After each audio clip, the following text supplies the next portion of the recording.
नमस्कार प्रिय दर्शकों, स्वागत है आपका मेरे YouTube चैनल एस्ट्रोलॉगर के शर्मा में।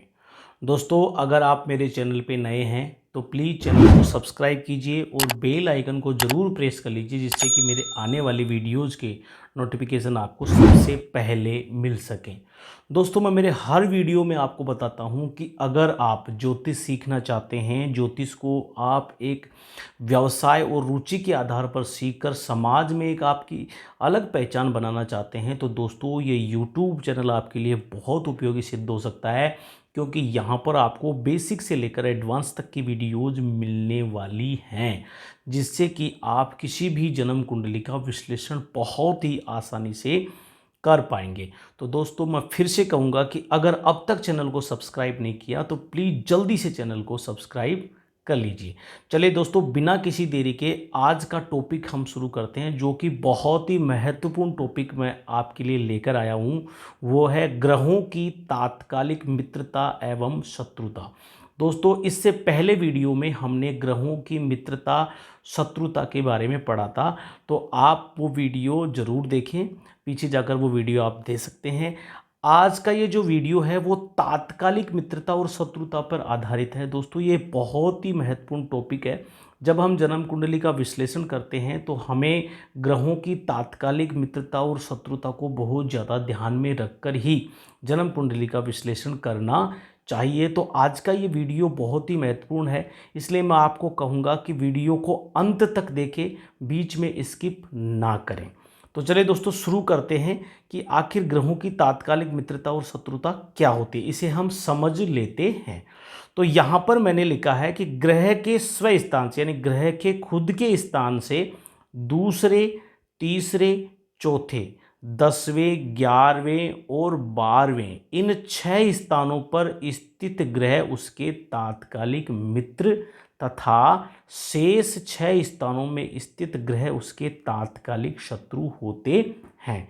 अर्थात कोई भी ग्रह जहाँ भी, यानी किसी भी भाव में बैठा है, मान लीजिए वो प्रथम भाव में बैठा है तो वहीं से गिनना है, मान लीजिए वो तृतीय भाव में बैठा है तो वहीं से गिनना है। यानी अगर वो तृतीय भाव में बैठ गया तो वो उसका तृतीय भाव उसका खुद का स्थान, यानी वो उसका स्व स्थान हो गया।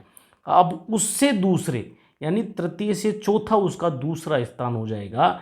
इसी प्रकार मान लीजिए कोई ग्रह 10वें स्थान में बैठा है तो वो उसका स्व स्थान होता है। तो इसलिए मैंने आपको स्व स्थान समझाया कि ग्रह का स्व स्थान कौन सा होता है। ये नहीं कि आपके लग्न में बैठा ही उसका ग्रह का स्व स्थान होता है। अर्थात जहाँ पर भी ग्रह बैठता है वो उसका स्व स्थान माना जाता है, और उसके आगे के स्थानों से हम गिनते हैं, उससे आगे का दूसरा, फिर उसका तीसरा, इस प्रकार से स्व स्थान को मैंने आपको समझाया। तो मैं फिर से कहूँगा कि ग्रह के स्व स्थान से दूसरा, तीसरा, चौथा, 10वां, 11वां और 12वां इन स्थानों में जो भी ग्रह बैठे होंगे वो उस ग्रह के तात्कालिक मित्र होंगे, और उनसे अलावा जो 6 स्थान है उन पर जो, उनमें जो ग्रह स्थित होंगे वो उसके तात्कालिक शत्रु होंगे।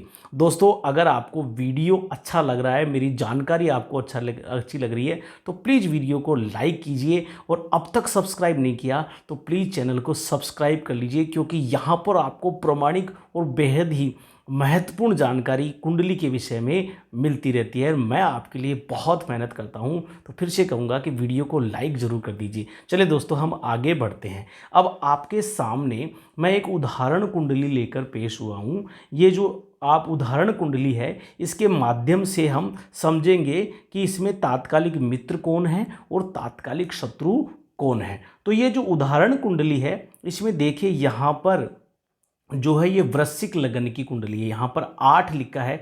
दोस्तों, आपको ये ध्यान होना चाहिए कि 8 नंबर की राशि कौन सी है। तो राशियों का सीक्वेंस याद करना बहुत ज़रूरी है, क्योंकि यहाँ पर मैं देखते ही बता रहा हूँ कि 8 नंबर की वृश्चिक राशि होती है। तो ये वृश्चिक लगन की कुंडली है। लगन के विषय में आप जानना चाहते हैं तो पीछे जाकर मेरे वीडियोस देख सकते हैं कि इस भाव को क्या कहते हैं। इसे हम लगन कहते हैं, प्रथम भाव भी कहते हैं।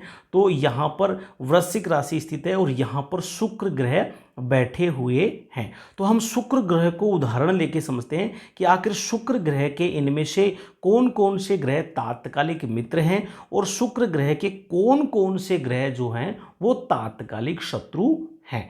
तो देखिए यहाँ पर जो शुक्र ग्रह हैं वो इनका स्वस्थान ये है, यानी यहाँ पर प्रथम स्थान यानी प्रथम भाव इनका स्वस्थान हो गया। मैंने कहा कि स्वस्थान से अब गिनना है हमें, तो स्वस्थान से दूसरे भाव में कोई भी ग्रह नहीं है, दूसरे भाव में कोई भी ग्रह नहीं है। अब देखिए तीसरे भाव में दो ग्रह बैठे हुए हैं, तो यहाँ पर देखिए तीसरा भाव लिखा हुआ है, तो तीसरे भाव में दो ग्रह हैं, सूर्य और बुध। तो दोस्तों सूर्य और बुध तीसरे भाव में होने के कारण शुक्र के तात्कालिक मित्र होंगे। तो यहाँ पर हम इसके लिख लेते हैं शुक्र ग्रह। यहाँ पर शुक्र ग्रह के हम तात्कालिक मित्र और शत्रु देख रहे हैं। तो तात्कालिक मित्र कौन कौन से हो गए, एक तो हो गए सूर्य और एक हो गए बुध, ये दो ग्रह इसके तात्कालिक मित्र हो गए। अब आगे बढ़ते हैं, तो चौथे भाव में कोई भी ग्रह नहीं है, ये चतुर्थ भाव है आप जानते हैं। पांचवें भाव में बृहस्पति है, तो पांचवें को हमें देखना नहीं है क्योंकि हमें दूसरा, तीसरा और चौथा देखना है। उसके बाद में सीधे हमें 10वें भाव में चले जाना है। तो देखिए 10वें भाव में चंद्रमा बैठे हैं। 10वें भाव में कौन बैठे हैं, चंद्रमा। तो 10वें भाव में जब चंद्रमा बैठे हैं तो 10वें भाव में चंद्रमा है, तो इसके तात्कालिक कौन हो गए, मित्र हो गए, क्योंकि 10वें भाव में जो ग्रह होता है वो भी उसका तात्कालिक मित्र होता है। उसके बाद में देखिए 11वें भाव में कोई भी ग्रह नहीं है और 12वें भाव में राहु बैठे हैं, तो हम राहु को यहाँ पर तात्कालिक मित्र में ही लिखेंगे। तो शुक्र ग्रह के कौन कौन से ग्रह तात्कालिक मित्र हो गए, देखिए एक तो सूर्य हो गए, दूसरे बुध हो गए, तीसरे चंद्रमा और चौथे राहु ग्रह इसके तात्कालिक मित्र हो गए। किसके, ये हो गए शुक्र ग्रह के तात्कालिक मित्र हो गए। अब हम इसके तात्कालिक शत्रु देखते हैं कि शुक्र के तात्कालिक शत्रु कौन है। मैं दोस्तों ये उदाहरण कुंडली के माध्यम से आपको समझाने की पूरी कोशिश कर रहा हूं कि इनके शुक्र के कौन तात्कालिक मित्र हैं और कौन शुक्र के तात्कालिक शत्रु हैं। अब हम इसके तात्कालिक शत्रु देखेंगे। तो तात्कालिक शत्रु कैसे ढूंढेंगे, हम क्या करेंगे कि दूसरे स्थान को छोड़ देंगे, तीसरे को, चौथे को छोड़ देंगे, 10वें को छोड़ देंगे, 11वें को छोड़ देंगे और 12वें को छोड़ देंगे। तो मैं यहाँ पर एक बार क्रॉस लगा देता हूँ कि इन स्थानों को हमें छोड़ देना है, क्योंकि आपको ध्यान रहे।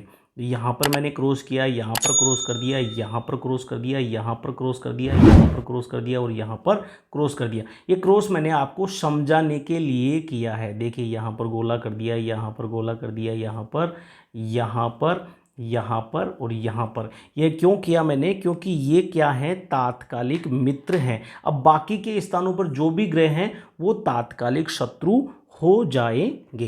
तो तात्कालिक शत्रु हम इसमें शुक्र के कौन कौन से ग्रह तात्कालिक शत्रु हो गए, तो वो हम एक बार देख लेते हैं।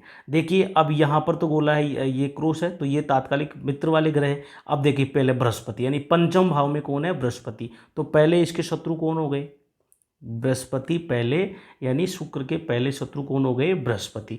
आगे देखिए छठे घर में केतु बैठे हैं, तो छठा घर भी तात्कालिक मित्रता में नहीं आता, तो यहाँ पर केतु ग्रह भी इनके तात्कालिक शत्रु हो गए। आगे देखिए 7वें भाव में मंगल बैठे हैं, तो मंगल भी इनके तात्कालिक शत्रु हो गए, यानी 8वें भाव में कोई ग्रह नहीं है। उसके बाद में 9वें भाव में देखिए शनि ग्रह बैठे हैं, तो शनि ग्रह भी इनके तात्कालिक शत्रु हो गए। अब देखिए यहाँ पर तात्कालिक शत्रु कौन कौन हो गए। आगे देखिए दसम, ये तात्कालिक मित्रता का है, 11वां भी तात्कालिक मित्रता का है, 12वां भी तात्कालिक मित्रता का है। क्योंकि हमारे जो 6 भाव हैं कौन कौन से, दूसरा, तीसरा, चौथा, 10वां, 11वां, 12वां, ये भाव जो हैं वो तात्कालिक मित्रता के हैं। और बाकी के जो 6 भाव हैं कौन कौन से, पंचम, षष्ठ, सप्तम, अष्टम और नवम, ये जो भाव है वो तात्कालिक शत्रुता के भाव हैं। तो हमने अब देखा कि शुक्र के तात्कालिक मित्र हमने देखे सूर्य, बुध, चंद्रमा और राहु हुए, और तात्कालिक शत्रु बृहस्पति, केतु और मंगल और शनि हुए। तो दोस्तों मैं मानता हूं कि इस प्रकार से मैंने जिस प्रकार से आपको समझाया, आपको बहुत ही अच्छी तरह से तात्कालिक मित्रता और शत्रुता समझ में आ गई होगी। आप मुझे कमेंट करके ज़रूर बताइए कि आपको ये वीडियो कैसा लगा, समझ में आया नहीं आया, मुझे ज़रूर बताइए। जाते जाते वीडियो को लाइक कर दीजिए। और दोस्तों मैं फिर से रिक्वेस्ट करूँगा कि अब तक अगर चैनल को सब्सक्राइब नहीं किया ना, तो प्लीज़ चैनल को सब्सक्राइब ज़रूर कर दीजिए, क्योंकि मैं आपके लिए बहुत मेहनत करता हूँ। तो दोस्तों आज के लिए इतना ही, धन्यवाद।